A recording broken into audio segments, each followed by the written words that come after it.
Hi welcome to spot it's me Abdul. ഇന്നോട് ഒരു 11 vase അല്ലെങ്കിൽ ഒരു 11 മെത്തേഡ്സ് നിങ്ങൾക്ക് ഏതൊക്കെ ഫോളോ ചെയ്യാന്നുണ്ടെങ്കിൽ നിങ്ങൾക്ക് ഒരു ഫ്രീലാൻസിങ് കരിയറിൽ ക്ലയൻറ്റുകൾ കിട്ടാം. അപ്പോൾ ക്ലയൻറ്റുകൾ കിട്ടാൻ എല്ലാവർക്കും ഭയങ്കര ചാലഞ്ചിങ് ആണ്, അല്ലെങ്കിൽ ഒരുപാട് ആൾക്കാർ ചോദിക്കാറുള്ള ഒരു കാര്യമാണ് ഫ്രീലാൻസിങ്ങിൽ എങ്ങനെ ക്ലയൻറ്റ് കിട്ടുന്നത്. ക്ലയൻറ്റ് കിട്ടിയെങ്കിലാണ് നിങ്ങൾക്ക് പ്രോജക്റ്റും കിട്ടണുള്ളൂ, അതുകൊണ്ട് തന്നെയാണ് മണി അല്ലെങ്കിൽ നിങ്ങൾക്ക് റവന്യൂ കിട്ടുന്നുള്ളൂ. അപ്പോൾ ഈ ക്ലയൻറ്റുകളെ കിട്ടാൻ എന്തൊക്കെയാണ് വഴികൾ എന്നുള്ളതാണ് കുറിച്ചിട്ടാണ് ഈ ഒരു വീഡിയോ പറയുന്നത്. അപ്പോൾ ഒരു 11 മെത്തേഡ്സ് ഫോക്കസ് ചെയ്യുന്നുണ്ട്. അപ്പോൾ ഈ 11 മെത്തേഡ്സ് നമുക്ക് ഓരോന്നായിട്ട് സ്പ്ലിറ്റ് ഡീറ്റെയിൽ ആയിട്ട് പറയാം. അപ്പോൾ ആദ്യം തന്നെ നമുക്ക് പറയാം റെക്കമെൻഡേഷൻ അല്ലെങ്കിൽ വേർഡ് ഓഫ് മൗത്ത് അല്ലെങ്കിൽ വേർഡ് ടു മൗത്ത്, ഇങ്ങനെ വേണമെങ്കിൽ നമുക്ക് പറയാം. എന്ന് വെച്ച് കഴിഞ്ഞാൽ റെക്കമെൻഡേഷൻ എന്ന് പറഞ്ഞാൽ നമുക്ക് അപ്പോൾ തന്നെ നമുക്ക് മനസ്സിലാക്കാൻ പറ്റുന്ന ഒരു കാര്യമാണ് നിങ്ങളെ ഒരാളുടെ സ്ഥലത്തേക്ക് അല്ലെങ്കിൽ ഒരു സ്ഥലത്തേക്ക് ഒരാൾ റെക്കമെൻഡ് ചെയ്യുക എന്നുള്ളത്. അത് എപ്പോഴും നല്ലൊരു മെത്തേഡാണ്. കാരണം വെച്ചാൽ നിങ്ങൾക്ക് നെറ്റ്വർക്ക് നിങ്ങൾ പരിചയത്തിലുള്ള ഒരാളെ ഒരു ക്ലയൻറ്റിൻ്റെ അടുത്ത് കണക്ട് ചെയ്യുക അല്ലെങ്കിൽ വേറെ ആൾ റെക്കമെൻഡ് ചെയ്യുക എന്ന് പറയുന്നത് എപ്പോഴും നല്ലൊരു കാര്യമാണ്. അപ്പോൾ റെക്കമെൻഡേഷൻ അല്ലെങ്കിൽ വേർഡ് ഓഫ് മൗത്ത് ഈ രീതിയിൽ പറയുകയാണെന്നുണ്ടെങ്കിൽ നിങ്ങളെ എന്താ പറയുക, നിങ്ങൾ ചെയ്യുന്ന വർക്കുകളെ കുറിച്ചിട്ട് നിങ്ങൾക്ക് പരിചയമുള്ള ഒരാൾ വേറൊരു ക്ലയൻറ്റിനെ റെക്കമെൻഡ് ചെയ്യണം, ഈ ഒരാൾ കുഴപ്പമില്ല നല്ലൊരു വർക്ക് ചെയ്യുന്ന ഒരാളാണ്, ആ രീതിയിൽ കണക്ട് ചെയ്യണതാണ് റെക്കമെൻഡേഷൻ. അപ്പോൾ ഈ ഒരു മെത്തേഡ് എപ്പോഴും നല്ലതാണ്. അപ്പോൾ നിങ്ങൾ പരിചയത്തിലുള്ളവരുണ്ടെങ്കിൽ അവരോടത്ത് പറഞ്ഞിട്ട് നിങ്ങളെ റെക്കമെൻഡ് ചെയ്യാൻ അല്ലെങ്കിൽ ഓരോ സ്ഥലത്തേക്ക് റെക്കമെൻഡ് ചെയ്യാനുള്ള ഒരു പൊസിഷൻസ് നിങ്ങളതിൽ പോസിബിലിറ്റീസ് കൂട്ടുന്നത് ഏറ്റവും നല്ലതാണ്. അപ്പോൾ പറയുകയാണെങ്കിൽ ചില കമ്പനികൾ പ്രോജക്ട്സ് ഔട്ട്സോഴ്സ് ചെയ്യാം, അങ്ങനത്തെ രീതിയിലൊക്കെ പോകുമ്പോൾ നിങ്ങളുടെ പരിചയത്തിൽ ആരെങ്കിലും ഉണ്ടെങ്കിൽ അവരോടത്ത് പറയാം എനിക്ക് ആ പ്രോജക്റ്റ് ഒന്ന് റെക്കമെൻഡ് ചെയ്യുക, അല്ലെങ്കിൽ നിങ്ങൾക്ക് എന്തെങ്കിലും ഉണ്ടെങ്കിൽ ഇന്ന റെക്കമെൻഡ് ചെയ്യാൻ കൂടുതൽ പോസിബിലിറ്റി കൊടുക്കാനേ. അപ്പോൾ റെക്കമെൻഡേഷൻ എപ്പോഴും നല്ലൊരു വെയിറ്റേജിലാണ്. അപ്പോൾ റെക്കമെൻഡേഷൻ ഫസ്റ്റിൽ തന്നെ പറയുന്നത്. രണ്ടാമതെന്ന് പറഞ്ഞു കഴിഞ്ഞാൽ ഒരു ക്ലിയർ ആയിട്ടുള്ള നിങ്ങൾക്ക് ഒരു പോർട്ട്ഫോളിയോ എപ്പോഴും വേണം, അപ് ടു ഡേറ്റ് ആയിരിക്കണം. അതേപോലെ തന്നെ നിങ്ങളിത് എവിടെയെങ്കിലും മാർക്കറ്റ് ചെയ്യാവുന്ന രീതിയിൽ പബ്ലിഷ് ചെയ്തിരിക്കണം നിങ്ങൾ പോർട്ട്ഫോളിയോ. അപ്പോൾ എപ്പോഴും അല്ലെങ്കിൽ ഒരു ഫ്രീലാൻസിങ് കരിയറിൽ അല്ലെങ്കിൽ ഇതിൽ സ്റ്റാർട്ട് ചെയ്യുന്നവർക്ക് ഏറ്റവും വലിയ പ്രശ്നം എന്ന് പറഞ്ഞു കഴിഞ്ഞാൽ ഈ പോർട്ട്ഫോളിയോ ഇല്ലാത്തതുകൊണ്ട് തന്നെയുള്ളതാണ്. അപ്പോൾ സ്റ്റാർട്ടിങ്ങിൽ ഫസ്റ്റ് പ്രോജക്റ്റ് എന്ന കേസ് ഞാൻ എടുക്കുകയാണെങ്കിൽ നിങ്ങൾക്ക് ആദ്യത്തെ പ്രോജക്റ്റ് കിട്ടണമെങ്കിൽ നിങ്ങൾക്ക് ഒരു പോർട്ട്ഫോളിയോയെങ്കിലും വേണം, അല്ലെങ്കിൽ 1-2 ആയിക്കോട്ടെ. നിങ്ങൾക്ക് പ്രോജക്ട്സ് അല്ലെങ്കിൽ നിങ്ങൾക്ക് ഒരു വർക്ക് തരണമെങ്കിൽ നിങ്ങൾ പോർട്ട്ഫോളിയോ നോക്കിയിട്ടാണ് മിക്ക ആൾക്കാരും വർക്ക് തരിക. അല്ലെങ്കിൽ പ്രീവിയസ് വർക്ക് എന്ന് പറയുന്നത് ഒരു പോർട്ട്ഫോളിയോ നിങ്ങൾക്ക് യൂസ് ചെയ്യാവുന്നതാണ്. അപ്പോൾ എപ്പോഴും ഒരു നല്ലൊരു പോർട്ട്ഫോളിയോ, അതും അപ് ടു ഡേറ്റ് ആയിരിക്കണം. മാർക്കറ്റ് ട്രെൻഡ് അല്ലെങ്കിൽ മാർക്കറ്റിലെ ലേറ്റസ്റ്റ് ടെക്നോളജി ഏതാണോ അല്ലെങ്കിൽ മാർക്കറ്റിന് നീഡ് ഏതാണോ നോക്കിയിട്ട് ആ രീതിയിലുള്ള ലേറ്റസ്റ്റ് ആയിട്ടുള്ള പോർട്ട്ഫോളിയോസ് നിങ്ങൾ എപ്പോഴും ബിൽഡ് ചെയ്യാൻ നോക്കുക. അപ്പോൾ ഓരോ പൊസിഷൻ അല്ലെങ്കിൽ ഓരോ കരിയറിൽ ഫ്രീലാൻസ് ചെയ്യുന്നവർക്ക് ഓരോ ഏരിയകളിലാണ് പോർട്ട്ഫോളിയോസ് യൂസ് ചെയ്യാറ്. അപ്പോൾ അങ്ങനെ ഓരോ പോർട്ട്ഫോളിയോയുടെ സൈറ്റുകൾ അല്ലെങ്കിൽ നിങ്ങൾക്ക് സ്വന്തം ഒരു വെബ്സൈറ്റ് ഉണ്ടെങ്കിൽ പോർട്ട്ഫോളിയോ ചെയ്യാം. എല്ലാം തന്നെ നിങ്ങൾക്ക് അത് വില പബ്ലിക്കായിട്ടുള്ള ഏതൊരു ഏരിയയിൽ പോർട്ട്ഫോളിയോ ആക്കിയിട്ട് വെക്കാം. ഒരു ഫോട്ടോഗ്രാഫർ ആളാണെന്നുണ്ടെങ്കിൽ ഇൻസ്റ്റാഗ്രാം ഒരു നല്ലൊരു പോർട്ട്ഫോളിയോ ആയിട്ട് എടുത്ത് വെക്കാൻ പറ്റുന്ന ഒരു ഏരിയയാണ്. മറിച്ച് വെബ്സൈറ്റ് അങ്ങനത്തെ കാര്യങ്ങളൊക്കെ ചെയ്യുന്നവർക്കാണെങ്കിൽ വെബ്സൈറ്റ് തന്നെ ഒരു പ്രൊഫൈൽ ആയിട്ട് വെക്കാം. അല്ലെങ്കിൽ ഫോട്ടോഗ്രാഫിക് ആണെങ്കിലും എല്ലാത്തിനും ഒരു വെബ്സൈറ്റും നല്ലതാണ്, അതുപോലെ സോഷ്യൽ മീഡിയ പ്രസൻസും നല്ലതാണ്. അതുപോലെ തന്നെ ഗിറ്റ് ഹബ് അങ്ങനത്തെ രീതിയിലും നിങ്ങൾക്ക് വേണമെങ്കിൽ പോർട്ട്ഫോളിയോസ് വെക്കാവുന്നതാണ്. അപ്പോൾ ഒരു പോർട്ട്ഫോളിയോക്ക് ഭയങ്കര വെയിറ്റേജ് ഉണ്ട്, അത് കണ്ടിട്ടാണ് കൂടുതൽ ക്ലയൻറ്റ്സ് വരിക. അതുകൊണ്ട് തന്നെ നിങ്ങൾക്കൊരു ക്ലിയർ ആയിട്ടുള്ള ഒരു അപ് ടു ഡേറ്റ് ആയിട്ടുള്ള ഒരു പോർട്ട്ഫോളിയോ ഉണ്ടെന്നുണ്ടെങ്കിൽ ക്ലയൻറ്റ്സിന് കിട്ടാനുള്ള ഒരു ഈസി മെത്തേഡ് തന്നെയാണ് അത്. പിന്നെ തേർഡ് വേണമെന്ന് പറഞ്ഞു കഴിഞ്ഞാൽ ബ്ലോഗ് അല്ലെങ്കിൽ കണ്ടന്റ് ക്രിയേഷൻ. നമ്മൾ കണ്ടന്റ് ക്രിയേഷൻ എന്ന് പറഞ്ഞാൽ യൂട്യൂബിലൊക്കെ ഒരുപാട് ഭയങ്കര ട്രോൾസ് അല്ലെങ്കിൽ മീംസ് കേൾക്കാനുള്ള ഒരു കാര്യമാണ്. പക്ഷേ ഈ കണ്ടന്റ് ക്രിയേഷൻ എന്ന് പറഞ്ഞു കഴിഞ്ഞാൽ എപ്പോഴും നല്ലൊരു ഫ്രീലാൻസിങ് വർക്ക് അല്ലെങ്കിൽ നിങ്ങളെ കാര്യം പബ്ലിക്കിനെ അറിയിക്കാനും കൂടി ഒരു നിങ്ങളുടെ പ്രസൻസ് പബ്ലിക്കിൽ അറിയിക്കാൻ വേണ്ടി ഏറ്റവും നല്ലൊരു മെത്തേഡാണ് കണ്ടന്റ് ക്രിയേഷൻ. ഈ ബ്ലോഗിങ് എന്ന് പറഞ്ഞു കഴിഞ്ഞാൽ വീഡിയോ ബ്ലോഗിങ് അല്ലെങ്കിൽ ഉദ്ദേശിക്കുന്നത് കണ്ടന്റ്സ് റൈറ്റ് ചെയ്യാം, അല്ലാതെ വീഡിയോസ് ആയിട്ട് നിങ്ങൾക്ക് എടുക്കാം. പക്ഷേ എന്ന് വെച്ചാൽ ആ കണ്ടന്റിന്റെ എപ്പോഴും ക്വാളിറ്റി നോക്കിയിട്ട് തന്നെയായിരിക്കും നിങ്ങൾക്ക് ക്ലയൻറ്റുകൾ വരിക. കാരണം വെച്ചാൽ നിങ്ങൾ ബോറായിട്ടുള്ള ഒരു കണ്ടന്റ് ആണ് നിങ്ങൾ ഇടുന്നതെന്നുണ്ടെങ്കിൽ അത് നോക്കിയിട്ട് നിങ്ങൾക്ക് അധികം നല്ല ക്ലയൻറ്റ്സ് വരാൻ ചാൻസ് കുറയും. മറിച്ച് നിങ്ങൾ കണ്ടന്റ് ക്വാളിറ്റി എപ്പോഴും നല്ല രീതിയിൽ കൊണ്ടുപോകും. അപ്പോൾ എന്ത് കണ്ടന്റ് ഇടുന്നുള്ളതായിരിക്കും അടുത്ത ചോദ്യം. അപ്പോൾ നിങ്ങൾ ചെയ്യുന്ന പ്രോജക്റ്റ് എടുത്തിടുക എന്നുള്ളതല്ല, നിങ്ങൾ അതിന് റിലേറ്റഡ് അല്ലെങ്കിൽ ക്ലയൻറ്റുകൾക്ക് കൂടുതൽ വരുന്ന ഡൗട്ടുകൾ അല്ലെങ്കിൽ അവരുടെ ആവശ്യങ്ങൾ എന്താണോ അത് നിങ്ങൾ മാർക്കറ്റ് ചെയ്യുന്ന രീതിയിൽ അല്ലെങ്കിൽ അവരുടെ ഡൗട്ടുകൾ ക്ലിയർ ചെയ്യുന്ന രീതിയിലുള്ള കണ്ടന്റ്സ് നിങ്ങൾ ക്രിയേറ്റ് ചെയ്യാം. അല്ലാതെ നിങ്ങളുടെ കരിയറിൽ അല്ലെങ്കിൽ നിങ്ങളുടെ ഫീൽഡിൽ ഏതാണ് കൂടുതൽ നീഡ് വരുന്നത് അങ്ങനത്തെ കാര്യങ്ങളെ കുറിച്ചുള്ള കണ്ടന്റ് ക്രിയേറ്റ് ചെയ്യാം. അപ്പോൾ അങ്ങനത്തെ കണ്ടന്റ്സ് അല്ലെങ്കിൽ അതിന് റിലേറ്റഡ് ആയിട്ടുള്ള എക്സ്പീരിയൻസസ് ഇങ്ങനത്തെ കാര്യങ്ങളൊക്കെ ഷെയർ ചെയ്യാന്ന് പറഞ്ഞു കഴിഞ്ഞാൽ നിങ്ങൾക്ക് നല്ല രീതിയിൽ ക്ലയൻറ്റ്സ് കിട്ടാനുള്ള ഒരു മെത്തേഡും കൂടിയാണ് ഈ ഒരു കണ്ടന്റ് ക്രിയേഷൻ.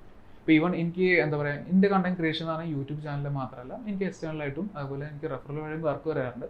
അതിലൊരു ചെറിയ ശതമാനം നമുക്ക് ഒരു കണ്ടന്റ് ക്രിയേഷൻ എന്ന രീതിയിലും വരാറുണ്ട്. മനസ്സിലാൽ സ്പോട്ടിസാണ് ഈ ഒരു യൂട്യൂബ് ചാനൽ വഴി നെറ്റ്വർക്ക് ചെയ്തിട്ട് അല്ലെങ്കിൽ ആൾക്കാർ വരാറുണ്ട്. അപ്പോൾ ഈ ഒരു കണ്ടന്റ് ക്രിയേഷൻ എന്ന് പറയുന്നത് എപ്പോഴും നല്ലൊരു പോസിബിലിറ്റിയാണ്. ഫോർത്ത് വൺ എന്ന് പറഞ്ഞു കഴിഞ്ഞാൽ ക്രിയേറ്റ് കണ്ടന്റ് ഫോർ അതേഴ്സ്. വേറെ വല്ലവർക്കും നിങ്ങൾ കണ്ടന്റ് ചെയ്ത് കൊടുക്കുക എന്നുള്ളതാണ്. അപ്പോൾ ചിലർക്ക് ഒരു ബുദ്ധിമുട്ട് വരുന്ന കാര്യമാണ്, ഞാൻ ചെയ്ത സാധനം വേറെ ആൾക്ക് എങ്ങനെ കൊടുത്താൽ ശരിയാവും, അത് ഇൻ്റേതല്ലേ. അപ്പോൾ ആ ഒരു ഡൗട്ടുള്ളവരോട് തന്നെ പറയുന്നത് നിങ്ങൾ അങ്ങനെ ഒരു റെഫറൽ അല്ലെങ്കിൽ ഇങ്ങനത്തെ സാധനം കൊടുക്കുന്നുണ്ടെങ്കിൽ അവരെപ്പോഴും നിങ്ങളൊരു കണ്ടന്റ് അല്ലെങ്കിൽ നിങ്ങളുടെ സാധനം ക്രെഡിറ്റ്സ് ആയിട്ട് എപ്പോഴും യൂസ് ചെയ്യണം. കാരണം വെച്ചാൽ നിങ്ങളാണ് ആ കണ്ടന്റ് ഓണർ, പക്ഷെ നിങ്ങൾ അവർക്ക് കൊടുക്കുന്ന പെർമിഷനാണ് ഈ കണ്ടന്റ് നിങ്ങൾ പ്ലാറ്റ്ഫോമിൽ യൂസ് ചെയ്യാന്നുള്ളത്. അതുകൊണ്ട് തന്നെ അവർക്കൊരു ക്രെഡിറ്റ്സ് അവിടെ കൊടുക്കാൻ പറ്റും. അപ്പോൾ ആ രീതിയിൽ നിങ്ങളെ കണ്ടന്റ്സ് വേണമെങ്കിൽ വേറെ വല്ലവർക്കും ചെയ്തു കൊടുക്കാൻ പറ്റും. അപ്പോൾ അത് അവർക്ക് നീഡുള്ള അനുസരിച്ചുള്ള അല്ലെങ്കിൽ അവരുടെ പ്ലാറ്റ്ഫോമിനനുസരിച്ചുള്ള കണ്ടന്റിൽ കൊടുക്കാൻ നോക്കുക.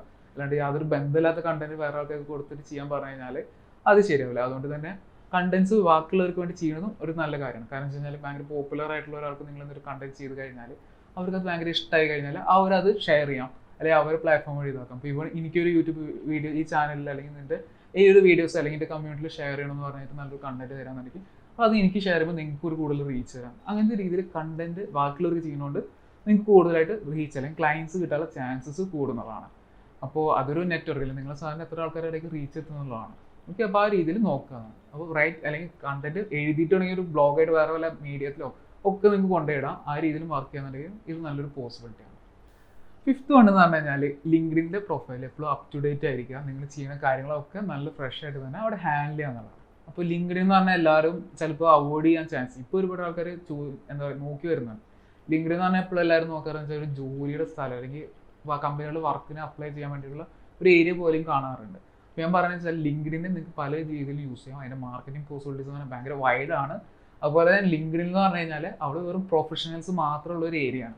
അപ്പോൾ നിങ്ങൾ നോക്കുകയാണെന്നുണ്ടെങ്കിൽ ഇപ്പോൾ ഇൻസ്റ്റാഗ്രാമിൽ കയറുന്നുണ്ടെങ്കിൽ ഒരുപാട് എൻ്റർടൈൻമെൻറ്റ് പർപ്പസ് ആയിട്ട് വരുന്ന ആൾക്കാരുണ്ട്. പക്ഷേ ലിങ്ക്ഡിൻ എന്ന് പറഞ്ഞപ്പോൾ ഒരു പ്രൊഫഷണൽസിൻ്റെ ഒരു ഏരിയ ആയതുകൊണ്ട് തന്നെ നിങ്ങൾക്ക് അവിടെ നിങ്ങളെ പ്രൊഫൈൽ എല്ലാ കാര്യങ്ങളും ഡീറ്റെയിൽസും നിങ്ങൾ പ്രൊഫഷണൽ കാര്യങ്ങളെല്ലാം അപ് ടു ഡേറ്റ് ആയി കഴിഞ്ഞാൽ നിങ്ങൾക്ക് അവിടുന്ന് ക്ലയൻസ് കിട്ടുന്നതാണ്. അവിടെ ലിങ്ക്ഡിൻ അപ്പോൾ നല്ലൊരു ഏരിയയാണ് നിങ്ങൾക്ക് വർക്കുകൾ അല്ലെങ്കിൽ കാര്യങ്ങളും കിട്ടാനുള്ളത്. അപ്പോൾ ലിങ്ക്ഡിൻ അപ് ടു ഡേറ്റ് ആയിട്ട് എപ്പോഴും കീപ്പ് ചെയ്യാന്നുള്ളതാണ് അടുത്തത് ഫിഫ്ത്ത് വൺ ആയിട്ട് പറയുന്നത്.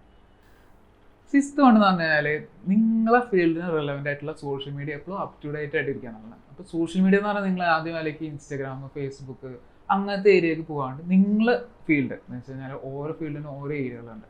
ഇപ്പോൾ ഒരു ഡെവലപ്പർ ആണെന്നുണ്ടെങ്കിൽ ആൾക്കൊരു ഗിറ്റബ് ആയിരിക്കും ആളുടെ റിലവൻ്റ് ആയിട്ടുള്ള സോഷ്യൽ മീഡിയ എന്നുണ്ടെങ്കിൽ പറയാം. സോഷ്യൽ മീഡിയ പോലെ വർക്ക് ചെയ്തില്ലെങ്കിൽ നിങ്ങളൊരു പോർട്ട്ഫോളിയോ നിങ്ങളുടെ കാര്യങ്ങൾ എപ്പോഴും അപ്ഡേറ്റ് ചെയ്യാൻ പറ്റുന്ന ഒരു ഏരിയ എന്നാൽ ഗിറ്റബാണ്. അതുപോലെ തന്നെ ഡിസൈനേഴ്സ് അങ്ങനത്തെ ഗ്രാഫിക് ഡിസൈൻസ് ഇവർക്ക് എപ്പോഴും വരുന്നതാണ് ഡ്രിബിള്, ബിഹാൻസ് ഇങ്ങനത്തെ ഏരിയകളിൽ അവർക്ക് അത് പ്രൊഫൈൽ ഹൈലൈറ്റ് ചെയ്യാം, ആ രീതിയിൽ വർക്ക് ചെയ്യും. അതുപോലെ തന്നെ ഫോട്ടോഗ്രാഫേഴ്സിനാണെങ്കിൽ ഇൻസ്റ്റാഗ്രാം അങ്ങനത്തെ ഒരു വീഡിയോ എന്താ പറയുക ഫ്ലിക്കർ അങ്ങനത്തെ കുറേ കാര്യങ്ങൾ വരുന്ന വീഡിയോസ് അല്ലെങ്കിൽ ഫോട്ടോസ് ഷെയർ ചെയ്യാനുള്ള പ്ലാറ്റ്ഫോംസ് ഉണ്ട്. അപ്പോൾ അതിൽ നിങ്ങൾ പോർട്ട്ഫോളിയോസ് എപ്പോഴും അപ് ടു ഡേറ്റ് ആയിട്ട് ചെയ്യുക. നിങ്ങൾ ആ സോഷ്യൽ മീഡിയയിൽ എപ്പോഴും ഒരു ഇൻട്രാക്ട് ചെയ്യുക, നിങ്ങളെ കാര്യങ്ങൾ എപ്പോഴും ഹൈലൈറ്റ് ചെയ്യാൻ നോക്കുക. അപ്പോൾ ഞാൻ പറയുന്നത് സോഷ്യൽ മീഡിയ എന്ന് പറഞ്ഞാൽ നിങ്ങളെ റെലവൻ്റ് ആയിട്ടുള്ള സോഷ്യൽ മീഡിയ അല്ലാണ്ട് വേറെ ബന്ധമില്ലാത്തൊരു സോഷ്യൽ മീഡിയയിൽ നിങ്ങൾ പോയി ടൈം വേസ്റ്റ് ചെയ്യണമെങ്കിലും കാര്യമില്ല. പക്ഷേ ചെറിയ രീതിയിൽ നിങ്ങൾക്ക് ക്ലയൻസ് കിട്ടാം, പക്ഷേ കൂടുതൽ കിട്ടാൻ ചാൻസ് പറഞ്ഞാൽ നിങ്ങളെ ഏരിയയിൽ നിങ്ങൾ ആ ഏരിയയിൽ സ്റ്റാൻഡ് ഔട്ട് ചെയ്യുക എന്നുള്ളതാണ്. സെവൻത്ത് വൺ എന്ന് പറഞ്ഞു കഴിഞ്ഞാൽ network in person. Network in person എന്ന് പറഞ്ഞു കഴിഞ്ഞാൽ നമ്മൾ പരിചയത്തിൽ ഒരാളെ വിട്ട് പോയി കണ്ട് സംസാരിക്കുക, അല്ലെങ്കിൽ നിങ്ങൾക്ക് പരിചയമില്ലാത്ത ഒരാളായിക്കോട്ടെ അവരായിട്ട് പോയി സംസാരിക്കുക, അവരായിട്ടൊരു കണക്ഷൻ ഉണ്ടാക്കുക. അപ്പോൾ എന്താണ് ഇപ്പോൾ റാൻഡം ആയിട്ട് ഒരാളായിട്ട് സംസാരിക്കുന്ന അഡ്വാൻറ്റേജ് എന്ന് പറഞ്ഞു കഴിഞ്ഞാൽ ആ ഒരു വ്യക്തി നിങ്ങൾ തമ്മിലൊരു കണക്ഷൻ വരികയാണ്. അപ്പോൾ ആ വ്യക്തിക്ക് അറിയുന്ന ആൾക്കാർക്കും നിങ്ങളെ റെഫർ ചെയ്യാനും അല്ലെങ്കിൽ നിങ്ങൾക്ക് അവർക്കൊരു റിക്വയർമെൻറ്റ് വരികയാണെന്നുണ്ടെങ്കിൽ നിങ്ങളിത് ചെയ്യുമല്ലോ എന്നുള്ളത് കൊണ്ട് തന്നെ അവർ നിങ്ങളായിട്ട് ഡൈവേർട്ട് ചെയ്യും. കാരണം എന്ന് വെച്ചാൽ ഇപ്പോൾ ഇൻകേസ് എനിക്ക് വർക്കുകൾ വരുമെന്ന് പറഞ്ഞു കഴിഞ്ഞാൽ എൻ്റെ പരിചയത്തിലുള്ള ഒരു ആൾക്കാർ അല്ലെങ്കിൽ അങ്ങനത്തെവരാണ് എനിക്ക് കൂടുതൽ റെഫർ ചെയ്ത് വരാറ്. കാര്യം എന്ന് വെച്ചാൽ ഞാനൊരു പ്ലാറ്റ്ഫോം വഴിയാണ് കൂടുതൽ വർക്ക് എടുക്കുന്നത് വെച്ചാൽ അങ്ങനെയല്ല. എൻ്റെ നെറ്റ്വർക്കിൽ മുമ്പ് പരിചയമുള്ളവർ അല്ലെങ്കിൽ ഇന്ന ആരാണ് ഞാനെന്നുള്ള അറിയുന്നവരാണ് എനിക്കൊരു വർക്ക് കൊണ്ടുവരിക. അപ്പോൾ അതേപോലെ തന്നെ നിങ്ങൾക്കും നെറ്റ്വർക്ക് കൂട്ടുക എന്നുള്ളതാണ്. ഒരു നെറ്റ്വർക്ക് ബിൽഡ് ചെയ്യുക എന്ന് പറഞ്ഞു കഴിഞ്ഞാൽ ഒരു ബന്ധമില്ലാത്ത ആൾക്കായിട്ട് വെറുതെ പോയി കുറേ സംസാരിക്കുകയല്ല. നിങ്ങൾ പ്രൊഫഷണൽ അല്ലെങ്കിൽ നിങ്ങൾ ടാർഗറ്റ് ചെയ്യുന്ന കുറച്ച് നെറ്റ്വർക്ക് അല്ലെങ്കിൽ ഒരു ഏരിയ ആൾക്കാരുണ്ടാവും, അവരുടെ കൂടുതൽ ടാർഗറ്റ് ആയിരിക്കും നല്ലത്. എന്ന് വെച്ചാൽ ഭയങ്കരമായിട്ട് പോകുന്നതും നല്ലതാണ്. കേസ് നിങ്ങൾക്ക് റെയറായിട്ട് ചിലപ്പോൾ ആ ഏരിയയിൽ കൂടെയും വർക്കുകൾ വരാം. അപ്പോൾ നെറ്റ്വർക്ക് എപ്പോഴും നല്ലതാണ്. നിങ്ങൾക്ക് പരിചയമില്ലാത്ത ഒരാളായിട്ട് കൂടുതൽ ബന്ധങ്ങൾ അല്ലെങ്കിൽ അങ്ങനത്തെ ഒരു നെറ്റ്വർക്ക് ചെയ്ത് തുറന്നു കഴിഞ്ഞാൽ നിങ്ങൾക്ക് ഭയങ്കരമായിട്ട് ഇമ്പ്രൂവ് ചെയ്യാൻ പറ്റും. അപ്പോൾ ഇത് എങ്ങനെ ഇമ്പ്രൂവ് ചെയ്യാന്ന് ചോദിച്ചു കഴിഞ്ഞാൽ വെറുതെ റോഡിൽ കൂടെ അങ്ങനെയല്ല ഞാൻ പറയുന്നത്.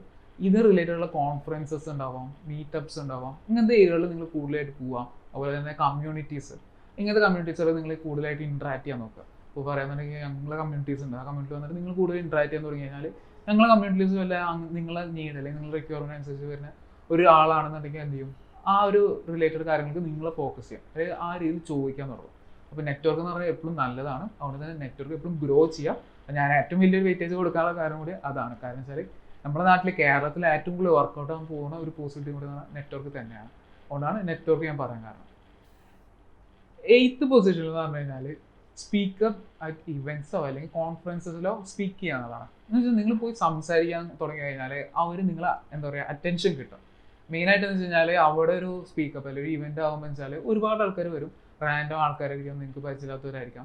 അപ്പോൾ അവർ മുമ്പിൽ പോയി നിങ്ങൾ സ്പീക്ക് ചെയ്യുക എന്ന് വെച്ച് കഴിഞ്ഞാൽ നിങ്ങൾ എന്തെങ്കിലും എന്താ പറയുക ടോപ്പിക്സിനെ കുറിച്ചിട്ടോ അല്ലെങ്കിൽ മെയിനായിട്ടുള്ള എന്തെങ്കിലും കാര്യങ്ങളെ കുറിച്ച് നിങ്ങൾ സംസാരിക്കാൻ തുടങ്ങി കഴിഞ്ഞാൽ എന്തുണ്ടാവാം, അവർക്ക് നിങ്ങളോട് എന്താ പറയുക അവർ നിങ്ങളൊരു വാല്യൂ ചെയ്യും. പിന്നെ നിങ്ങളവിടെ പോയി വെറുതെ എന്തെങ്കിലും വിളിച്ച് പറയാന്നുള്ളതല്ല, നിങ്ങളെ കരിയറിനെ കുറിച്ചോ അല്ലെങ്കിൽ ഒരു നല്ലൊരു ടോപ്പിക് ആ ഒരു ഇവൻറ്റ് റിലേറ്റഡ് ആയിട്ടോ കോൺഫറൻസ് റിലേറ്റഡ് ആയിട്ടുള്ള ടോപ്പിക്സിൽ നിങ്ങൾ സംസാരിക്കാന്നുണ്ടെങ്കിൽ അവർക്ക് അതിന് നിങ്ങൾക്കൊരു നോളജ് ഉണ്ടെന്ന് അവർക്ക് പ്രൂവ് ചെയ്യാൻ കഴിഞ്ഞ് കഴിഞ്ഞാൽ അവർ എന്തെങ്കിലും റിക്വയർമെൻറ്റ് എന്ന് പറഞ്ഞാൽ നിങ്ങളടുത്താണ് വരിക. കാരണം എന്ന് വെച്ച് കഴിഞ്ഞാൽ നിങ്ങൾ ആ ഒരു ഇവൻറ്റിൽ പോയി മെയിനായിട്ട് പബ്ലിക് സ്പീക്കറായിട്ട് തന്നെ പോകുന്നില്ല. ഈവൺ ഇൻ കേസ് ഇവൻറ്റിൽ പോയിട്ട് ഒരു ചെറിയ രീതിയിലെങ്കിലും നിങ്ങൾക്ക് പ്രസൻസ് കാണിക്കാൻ പറ്റി കഴിഞ്ഞാൽ അതും വലിയൊരു കാര്യമാണ്. അതുകൊണ്ട് തന്നെ സ്പീക്കപ്പ് അല്ലെങ്കിൽ നിങ്ങൾ പബ്ലിക്കിൽ പോയിട്ട് ആ ഒരു ഇവൻറ്റ്സിൽ പോയിട്ട് സംസാരിക്കുക എന്നുള്ളതാണ് ഏറ്റവും വലിയൊരു കാര്യമായിട്ട് പറയുന്നത്. അത് ഭയങ്കര വലിയൊരു കാര്യമാണ്. കാരണം വെച്ചാൽ വലിയ ഇവൻറ്റുകളാണെന്നുണ്ടെങ്കിൽ നിങ്ങൾക്ക് കൂടുതൽ പബ്ലിക് അറ്റൻഷൻ കിട്ടും. അതേപോലെ തന്നെ നിങ്ങൾക്ക് കൂടുതൽ നെറ്റ്വർക്കും കൂടി എന്താ പറയുക നെറ്റ്വർക്കിനായിട്ടും കൂടുതൽ വൈഡായിട്ട് നിങ്ങൾ റീച്ച് പോകുന്നതാണ്. അതുകൊണ്ട് തന്നെ എപ്പോഴും പബ്ലിക് സ്പീക്കപ്പ് അല്ലെങ്കിൽ ഒരു സ്പീക്കപ്പിലേക്ക് എപ്പോഴും പോകാൻ നോക്കുക. അപ്പോൾ അതൊരു നല്ലൊരു പോസിബിലിറ്റിയാണ്. 9th ആണെന്ന് പറഞ്ഞാൽ നെറ്റ്വർക്ക് ഓൺലൈനാണ്. നെറ്റ്വർക്ക് ഓൺലൈൻ എന്ന് പറഞ്ഞാൽ നെറ്റ്വർക്ക് ഇൻ പേഴ്സൺ ഞാൻ പറഞ്ഞു ഓരോരുത്തരായിട്ട് നേരിട്ട് പോയി ബന്ധപ്പെടുന്നത്. അതേപോലെ തന്നെ ഓൺലൈൻ. ഇപ്പോൾ ഓൺലൈനിൽ ഒരുപാട് ആൾക്കാർ നെറ്റ്വർക്ക് ചെയ്യാൻ നോക്കാറുണ്ട്. ഈവൻ ലിങ്ക്ഡിനിലാണെങ്കിൽ പോലും എനിക്ക് ഒരുപാട് ബ്രാൻഡ് ആയിട്ടുള്ള ആൾക്കാർ വരാറുണ്ട്. അതുപോലെ ഞാൻ ചില സമയത്ത് ചിലവരായിട്ട് കണക്ട് ചെയ്യാറുണ്ട്. അപ്പോൾ എന്താ പറയുക നെറ്റ്വർക്ക് ഓൺലൈൻ എന്ന് പറഞ്ഞാൽ അപ്പോൾ ആ രീതിയിൽ വരുമ്പോൾ എനിക്ക് എന്താ പറയുക ഡിജിറ്റൽ മാർക്കറ്റിങ്ങോ അല്ലെങ്കിൽ ഒരു കണ്ടന്റ് ക്രിയേഷൻ അങ്ങനത്തെ രീതിയിലുള്ള ഒരാളിനെ അപ്രോച്ച് ചെയ്യാൻ ഇൻ കേസ് എനിക്കൊരു റിക്വയർമെൻറ്റ് വന്നാൽ ഞാൻ എന്ത് ചെയ്യും അവരായിരിക്കും ഞാൻ കൂടുതൽ പോസിബിലിറ്റി ആക്കുക. പിന്നെ എന്നോട് കൂടുതൽ ക്ലോസിൽ ആരാണോ അവരൊക്കെയാണ് ഞാൻ കൂടുതൽ റീച്ച് കൊടുക്കുക. അപ്പോൾ ആ രീതിയിലാണ് എന്താ പറയുക നെറ്റ്വർക്ക് ഓൺലൈനിലും വർക്ക് ചെയ്യുന്നത്. വെച്ചാൽ നിങ്ങൾ ഓൺലൈനിൽ ഒരാളോട് പരിചയപ്പെടുമ്പോൾ ചില മിക്ക കേസുകളിലും എന്ന് പറഞ്ഞു കഴിഞ്ഞാൽ നമ്മുടെ നാട്ടിൽ തന്നെ ആയിക്കോട്ടെ പുറത്തായിക്കോട്ടെ എല്ലാ ഏരിയകളിലും ഒരു സ്പെസിഫിക് ഫീൽഡ് അല്ലെങ്കിൽ ഒരു ഏരിയയിൽ നിൽക്കുന്നവർക്ക് എന്താ പറയുക വേറെ ഇപ്പോൾ ഞാൻ പറയുന്നത് വെബ് ടെക്നോളജിയിൽ ബന്ധമില്ലാത്തൊരു ബിസിനസ് മാത്രം ഫോക്കസ് ചെയ്യുന്ന ഒരാളാണ്. ചിലർക്ക് വെബ് അല്ലെങ്കിൽ സോഫ്റ്റ്വെയർ ഡെവലപ്മെന്റ് ആയിട്ട് യാതൊരു ബന്ധമില്ലാത്ത ആളാണെന്നുണ്ടെങ്കിൽ നിങ്ങൾ അവരുടെ നെറ്റ്വർക്ക് ചെയ്ത് കഴിഞ്ഞാൽ അവർക്ക് റിക്വയർമെന്റ് എന്ന് കഴിഞ്ഞാൽ അവർ നിങ്ങളെയാണ് റീച്ച് ചെയ്യാൻ കൂടുതൽ ചാൻസ് വരിക. കാരണം എന്ന് വെച്ച് കഴിഞ്ഞാൽ അത് അറിയുന്ന ഒരാൾ അവരുടെ കയ്യിൽ ഉണ്ടെന്നല്ലോ എന്നുള്ള ധൈര്യം അവർക്ക് വരും. അതേപോലെ തന്നെ നമ്മളടുത്ത് വന്നു കഴിഞ്ഞാൽ അതിന് സൊല്യൂഷൻ കിട്ടുമല്ലോ എന്നുള്ള ഒരു ഇതുകൊണ്ട് തന്നെ അവർ നിങ്ങളെ റീച്ച് ചെയ്യാൻ ചാൻസസ് കൂടുതലാണ്. അതുകൊണ്ട് തന്നെ നെറ്റ്വർക്ക് ഓൺലൈൻ നല്ലതാണ്. പക്ഷേ അതൊരു സ്പാമിങ് ആവാണ്ടിരിക്കുക എപ്പോഴും നോക്കുക. കാരണം വെച്ച് കഴിഞ്ഞാൽ നെറ്റ്വർക്ക് ഓൺലൈൻ എന്ന് പറഞ്ഞു കഴിഞ്ഞാൽ ഞാനൊരാളെ എനിക്ക് ഒരു ഇൻ പേഴ്സൺ ഒരാളെ കിട്ടുന്നതിന് പകരം എനിക്ക് 100 ആൾ ഒരു ദിവസം കിട്ടിയാലും ഭയങ്കര നല്ലതല്ലെന്ന് വിചാരിച്ചിട്ട് എന്ത് ചെയ്യും സ്പാം ചെയ്യണ പോലെ ഒരുപാട് നിരത്തിയാക്കാറുണ്ട്. ഈ സ്പാമിങ് ഉണ്ടാകുന്ന വെച്ചാൽ ഭയങ്കര ബാഡ് ഇംപ്രഷനാണ്. നിങ്ങളൊരാളെടുത്ത് പോയി കഴിഞ്ഞാൽ അവർക്ക് സ്പാം അല്ലെങ്കിൽ സ്പാം ചെയ്ത് വന്നതാണെന്ന് ഡിറ്റക്റ്റ് ചെയ്യുക അല്ലെങ്കിൽ മനസ്സിലാക്കാൻ പറ്റി കഴിഞ്ഞാൽ പിന്നെ അവർ നിങ്ങളെ എന്താ പറയുക ഒരു എന്താ പറയുക ഗോൾഡ് മൈനർ അല്ലെങ്കിൽ ഗോൾഡ് ഡിഗർ എന്നൊക്കെ നമ്മൾ പറയില്ലേ അതേപോലെ തന്നെ ഒരു ഫേസിൽ അവർ കാണുന്നു. കാരണം വെച്ച് കഴിഞ്ഞാൽ ഇയാൾ ഒരു ഭയങ്കര അറ്റൻഷൻ കിട്ടാൻ എന്തൊക്കെ കാട്ടി കൂട്ടുണ്ട് എന്നുള്ളൊരു ഇതിൽ വരും. അതുകൊണ്ട് തന്നെ നെറ്റ്വർക്ക് ഓൺലൈൻ എന്ന് പറഞ്ഞു കഴിഞ്ഞാൽ വെറുതെ ഒരുപാട് സ്പാം ചെയ്യാണ്ട് ഒരു ഇൻ പേഴ്സൺ രീതിയിൽ തന്നെ അപ്രോച്ച് ചെയ്യാൻ നോക്കുകയാണ് ഏറ്റവും നല്ലത്. ആ രീതിയിൽ നെറ്റ്വർക്ക് ഓൺലൈൻ നല്ല രീതിയിൽ പോകാൻ പറ്റുന്നതാണ്. അതുപോലെ തന്നെ സോഷ്യൽ മീഡിയയിൽ കണ്ടന്റ്സും നല്ല രീതിയിൽ ഈ ഒരു നെറ്റ്വർക്ക് ഓൺലൈനിൽ യൂസ് ചെയ്യാൻ പറ്റുന്നതാണ് ഇതിൻ്റെ ഒരു അഡ്വാൻറ്റേജ്. 10th പൊസിഷനിൽ ഞാൻ പറയുന്നത് വെച്ചാൽ 10th ആണെന്ന് പറഞ്ഞാൽ ബി എക്സ്പെർട്ടൈസ് എന്ന് വെച്ചാൽ നിങ്ങൾ ഏത് ഫീൽഡിലാണെന്ന് വെച്ചാൽ ആ ഏരിയയിൽ നിങ്ങൾ എക്സ്പെർട്ടായിട്ട് അവരെ അടുത്ത് പ്രൂവ് ചെയ്യുക എന്നുള്ളതാണ്. കാരണം എക്സ്പെർട്ട് എന്ന് പറഞ്ഞു കഴിഞ്ഞാൽ നമ്മൾ തന്നെയാണ് ആദ്യം ഡിസൈഡ് ചെയ്യേണ്ടത് ഞാനൊരു എക്സ്പെർട്ട് ആണോ എന്നുള്ളത്. കാരണം വെച്ച് കഴിഞ്ഞാൽ എപ്പോഴാണ് എക്സ്പെർട്ട് ആവുമെന്ന് ചോദിച്ചു കഴിഞ്ഞാൽ ചിലർക്ക് കോൺഫിഡൻസിന് കുറവുള്ളതുകൊണ്ട് തന്നെ അവർ എക്സ്പെർട്ട് അല്ല എന്ന് പറയാം. പക്ഷേ ചിലർ നോളജ് ഇല്ലെങ്കിലും ഭയങ്കര എക്സ്പെർട്ടാന്ന് പറയാറുണ്ട്. പക്ഷെ അവർ ആ അപ്രിയൻസ് അല്ലെങ്കിൽ അവർ ആ പ്രസൻസിൽ തന്നെ അവർ എക്സ്പെർട്ട് അല്ല എന്ന് ബാക്കിയുള്ളവർക്ക് മനസ്സിലാവാൻ ചാൻസസ് കൂടുതലാണ്. അതുകൊണ്ട് ആ രീതിയിൽ നിങ്ങൾ പേടിക്കേണ്ട. നിങ്ങൾക്ക് അറിയുന്നുണ്ടെങ്കിൽ നിങ്ങൾ അറിയുന്ന ഏരിയകളിൽ നിങ്ങൾ എക്സ്പെർട്ടായിട്ട് നിൽക്കുക. എന്ന് വെച്ച് കഴിഞ്ഞാൽ ഇപ്പോൾ വെബിൽ എനിക്ക് അറിയാമെന്ന് പറഞ്ഞിട്ട് ഞാനിപ്പോൾ എനിക്ക് നോട്ട് ജേഴ്സ് അല്ലെങ്കിൽ റിയാക്ട് ഈ രീതിയിൽ നല്ല എനിക്ക് അറിയാം നോളജ് ഉണ്ട്. അതുകൊണ്ട് ഞാനൊരു എക്സ്പെർട്ടാണെന്ന് എനിക്ക് പറയാൻ പറ്റും. മറിച്ച് ഞാൻ ആ ഏരിയയിൽ നോക്കുകയാണെന്നുണ്ടെങ്കിൽ എനിക്ക് റൂബിയുടെ കേസ് പറയാം. റൂബി ലാംഗ്വേജ് ഈ ലാംഗ്വേജ് ഞാൻ തൊട്ടിട്ട് പോലില്ല അല്ലെങ്കിൽ എനിക്ക് ആ ലാംഗ്വേജ് വലിയ എന്താ പറയുക അതിൽ ഞാൻ എക്സ്പെർട്ട് അല്ല. അതുകൊണ്ട് തന്നെ ഞാൻ അതിൻ്റെ എക്സ്പെർട്ട് ആണെന്ന് പറഞ്ഞിട്ട് ആരുടെ അടുത്ത് ഞാൻ പോകണമില്ല. പക്ഷേ ഞാൻ എക്സ്പെർട്ട് എന്ന് പറയുന്നത് വെബ് ടെക്നോളജി എക്സ്പെർട്ട് ആണ്. പക്ഷേ അത് ഞാൻ ഇതിലാണ് ഫോക്കസ് ചെയ്യുന്നത്. ഞാൻ ഈ ഒരു നോട്ട് ജേഴ്സ് അല്ലെങ്കിൽ റിയാക്ട് ടെക്നോളജി എന്ന് വെച്ചാൽ എനിക്കൊരു ക്ലയൻറ്റ് റിക്വയർമെൻ്റ് ആയിട്ട് വന്നു കഴിഞ്ഞാൽ എനിക്കത് ചെയ്യാൻ പറ്റുന്നുള്ള ഒരു കോൺഫിഡൻസും ഉണ്ട്. അത് ഞാൻ പ്രൂവ് ചെയ്യാൻ പറ്റുന്നുള്ള ഒരു എക്സ്പെർട്ടൈസ് ഞാൻ കാണിക്കുകയും ചെയ്തിട്ടുണ്ട്. അപ്പോൾ ആ രീതിയിലുള്ളതുകൊണ്ട് തന്നെ എന്ത് ചെയ്യും എനിക്ക് ആ ഒരു എക്സ്പെർട്ട് എന്നുള്ള ഫീലുള്ളതുകൊണ്ട് ഒരുപാട് ആൾക്കാർ വരും.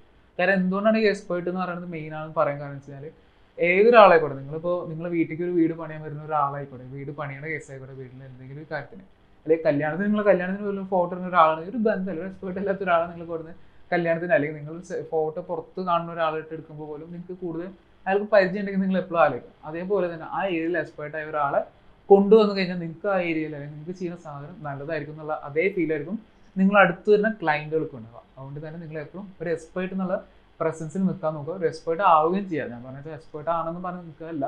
നിങ്ങളെ സ്കില്ല് എപ്പോഴും ഇമ്പ്രൂവ് ചെയ്തിട്ട് ഒരു എക്സ്പെർട്ട് എന്ന് പറഞ്ഞാൽ ആ ഒരു ഫീൽഡിലേക്ക് എത്താം. ഞാൻ പറഞ്ഞാൽ ഒരുപാട് ഫീൽഡിലേക്ക് പോകണം നിങ്ങളൊരു ഏരിയയിലേക്ക് നിച്ചിങ് ഡൗൺ ചെയ്യുക എന്ന് പറഞ്ഞാൽ ഏറ്റവും നല്ലതാണ്. അപ്പോൾ ആ രീതിയിൽ എക്സ്പെർട്ട് ആവുന്നതാണ്.